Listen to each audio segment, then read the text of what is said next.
Muito bom dia, meus amados irmãos, a graça e a paz do Senhor. Hoje nós vamos estudar então a lição de número 3, né, que também era para ser estudado no domingo passado, mas por conta da revista não ter chego, né, nós estamos estudando hoje, e para que não fique uma lacuna, né, entre os estudos.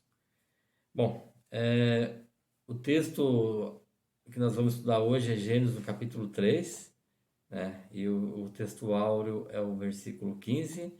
O tema é o ser humano desvia-se dos propósitos de Deus, né? E o objetivo geral, né, desse estudo é compreender as consequências, né, do desvio dos propósitos de Deus na vida humana. Compreender que apesar do homem ter pecado, ainda há uma esperança, ou seja, a reconciliação do homem com Deus por meio de Jesus Cristo. Então, Jesus Cristo, ele é o reconciliador de todo aquele que comete falhas. Objetivo específico: valorizar a dádiva de conviver com a liberdade de escolha, ou seja, o livre-arbítrio, de poder decidir, né, o que eu quero fazer da minha vida. Ao contrário, e se ao cair reconhecer os seus erros, confessar ao Senhor e colocar-se sob o controle de Deus para uma retomada de vida. Então, esse é o nosso tema. O ser humano desvia-se do propósito de Deus e, digamos, basicamente isso seria o início do pecado na vida do homem e a queda, a queda do homem. O texto áureo é o 15, né? Gênesis 3:15. Por inimizade entre ti e a mulher, entre a sua descendência e o seu descendente, este te ferirá a cabeça e tu lhe ferirás o calcanhar. Interessante que bem nesse início, né, é o início da crise, o início da separação entre Deus e o homem, que a Bíblia diz que o pecado, né, faz separação entre Deus e o homem. E lá no Gênesis 3, no verso 1, né, vai dizer assim: mas a serpente, mais sagaz que todos os animais selváticos que o Senhor Deus tinha feito, disse à mulher: é assim que Deus disse: não comereis de toda a árvore do jardim? Respondeu-lhe a mulher: do fruto da árvore do jardim podemos comer, mas do fruto da árvore que está no meio do jardim, nela não tocareis, né, e nem comereis, para que não morrais. Então, olha o que a serpente fala no verso 4. Então a serpente disse à mulher: é certo que não morrereis, porque Deus sabe, no dia em que dela comerdes, se vos abrirão os olhos, e como Deus sereis reconhecedores do bem e do mal, né? Então a mulher, a não ser, diz, vendo a mulher que a árvore era boa para se comer, agradável aos olhos e desejável para dar entendimento, tomou-lhe do fruto e comeu, e deu também ao seu marido, e ele comeu. E o verso 7, abriram-se então os olhos de ambos, e percebendo que estavam nus, coseram folhas de figueira e fizeram cintas para si, né? Bom, até aqui a gente vê que Eva, então, ela induziu, aliás, a serpente induziu a Eva, né? A serpente que foi um animal, no caso, usado por Satanás, né? Satanás se transfigurou, né, na serpente, ou seja, ela foi uma personificação de Satanás, né? E Eva então caiu ali na conversa do diabo. E ela vai dizer, a serpente diz assim para Eva, lá é assim que Deus disse: não comereis de toda a árvore do jardim? Interessante que a serpente jogou uma pergunta de toda a árvore do jardim. Mas a ordem que Deus tinha dado era para que, né, eles pudessem comer de todas as árvores, né, menos a que ficaria no meio. Né, e ali não podia tocar e nem comer, porque eles morreriam. E isso se trata da morte espiritual, e foi o que aconteceu, né, como a gente leu todo. Então a serpente falou para ela: olha, certamente não morrereis, lá no verso 4. Então a serpente disse à mulher: certo que não morrereis. Então aí a gente vê que iniciou-se uma crise no relacionamento entre o homem e a mulher, porque logo mais eles fugiram da presença de Deus, se esconderam, abriram-se os olhos, né? Mas o que fez com que Eva então comesse daquele fruto? Né? Com certeza, né? Eva, ela se encheu de si própria, né? Ela perdeu ali o temor de Deus, ou seja, o desejo físico, a ansiedade, a curiosidade intelectual, né? E a reivindicação de direitos pessoais fez com que Eva fosse tentada e desse lugar ao diabo. E então a partir daí iniciou então uma desarmonia no paraíso. A gente vê aqui, irmãos, que Deus não é o autor do pecado. São duas grandes verdades, né, que o autor mostra na revista para nós, que Deus ele não é o autor do pecado. E o pecado foi um ato de desobediência à vontade de Deus, incentivado por um tentador maligno. E se a mulher tivesse resistido aos avanços do tentador, teria achado um meio de saída. 1 João, né, 1 Coríntios 10, 13. Mas ao dar ouvidos à conversa, ela facilitou a vitória do inimigo.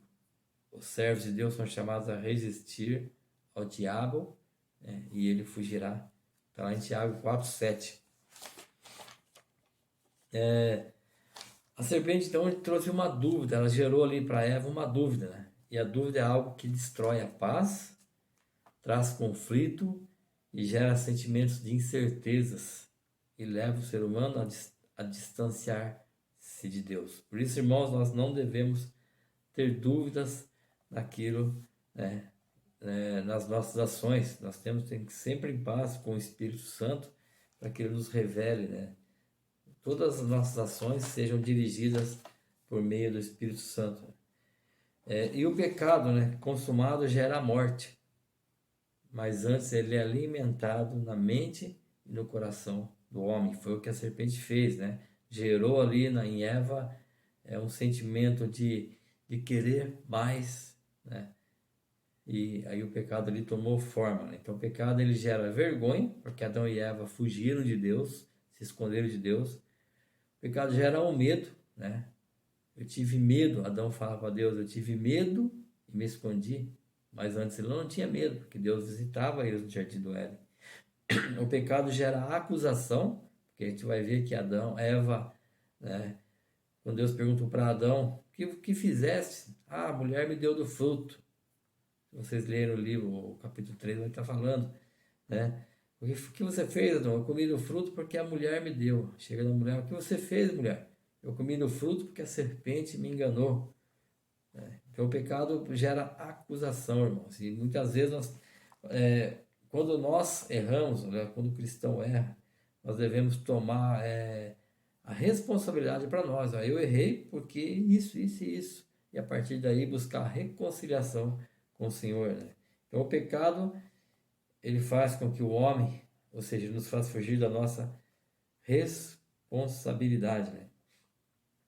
E a partir daí, então, né, no verso 14 e 15, a gente vai ver que o Senhor ele condenou a serpente, né, a rastejar e criou ali entre ela e o ser humano uma inimizade, né, que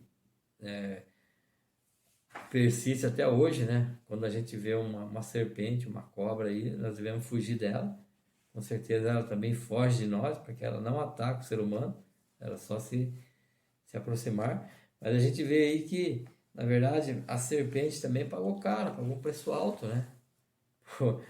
Porque também ela era uma criatura de Deus e ela se permitiu que fosse enganada ali, né? Ou seja, Satanás transfigurou na serpente e a partir daí então o pecado tomou a forma na vida do ser humano. Então o pecado ele trouxe a desarmonia no paraíso. E Deus, a gente vai ver também na palavra que Deus ele visitava ali o casal, Adão e Eva, assim, com frequência, com muita frequência. E a partir do momento, né, que ele percebeu, Adão, onde você está? Adão, onde você está? E questionou, e Adão, né, estava escondido.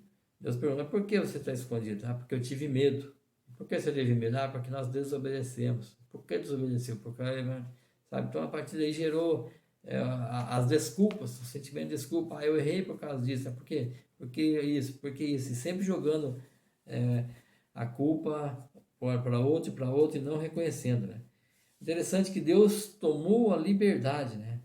A iniciativa de buscá-lo, como sempre faz, e os encontrou ali, né? Entre as árvores. Ao invés de declarar seu pecado, Adão, o que ele faz? Lança uma acusação, né? Contra a mulher e contra Deus também, porque ele fala assim: eu tive medo, porque estava nu, por isso me escondi, né? Então, ou seja, a partir do momento o homem já não via no seu Criador ali um amigo, mas sim algo ameaçador, né, irmãos? Então, assim, nós, nas nossas dias de hoje, irmãos, como nós temos feito? Será que nós tem algo em nosso coração, em nossa mente oculta, que nos faz muitas vezes esconder de Deus, que nos faz muitas vezes fugir da presença de Deus? Né? Eu creio que o Espírito Santo, ele é o nosso, a voz de Deus, né, nos nossos ouvidos. Então, assim, nós temos que ouvir a voz do Espírito Santo. Perguntar: há algo no meu coração, né, que gera afastamento de Deus? Algo no meu coração que gera vergonha de Deus? Então, para que eu não precise fugir nem me esconder do Senhor, eu tenho que estar sempre me fazendo uma autorreflexão na minha vida e nas nossas vidas. Então, o pecado, ele deturpa o funcionamento da consciência, né, que o autor diz para nós aqui, da vontade e do raciocínio. Pecadores quase sempre se recusam a aceitar sua própria responsabilidade pelos pecados cometidos, e desse jeito não há perdão.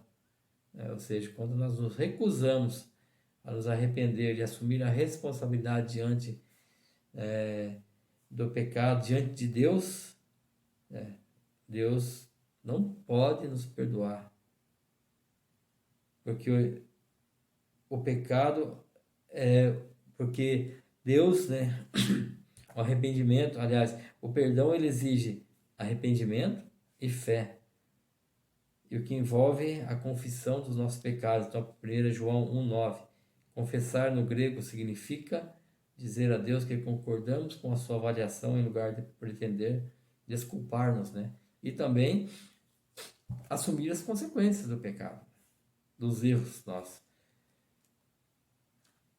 E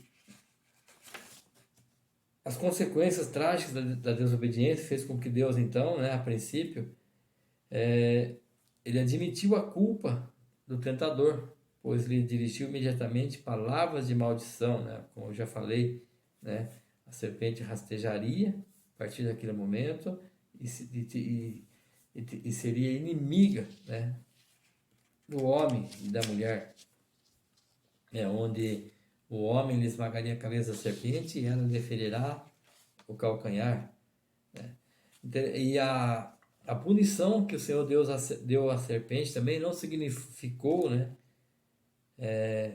isenção de culpa do homem e a mulher.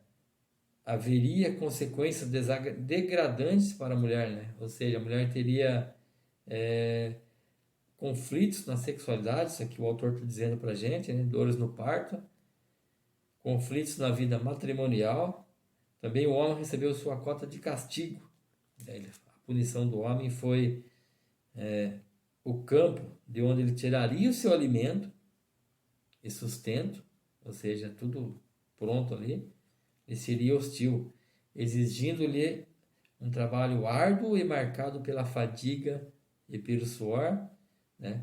E também o campo produziria espinhos e ervas daninhas. De modo algum poderia Deus deixar impune o pecado, ainda que em sua misericórdia providenciasse para o homem o Redentor, que viria a ser o seu Filho unigênito, Jesus Cristo, né? Em João 3,16, 17, aquele que tem o poder sobre a morte e o mal. Então, irmãos, para a gente finalizar esse estudo, né, a gente vê que o pecado entrou no mundo, tomou forma através da desobediência, e o pecado é tirado do mundo através do Redentor, Jesus Cristo.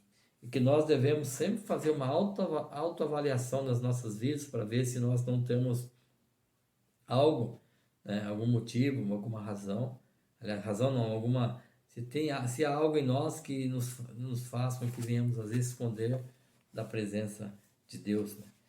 E uma aplicação para nossas vidas de hoje, o pecado, né, no Antigo Testamento é, antes de tudo, uma atitude de deliberada rebeldia contra os desígnios do Criador. Então, toda vez que nós erramos, irmãos, é um ato de rebeldia contra o Senhor, né?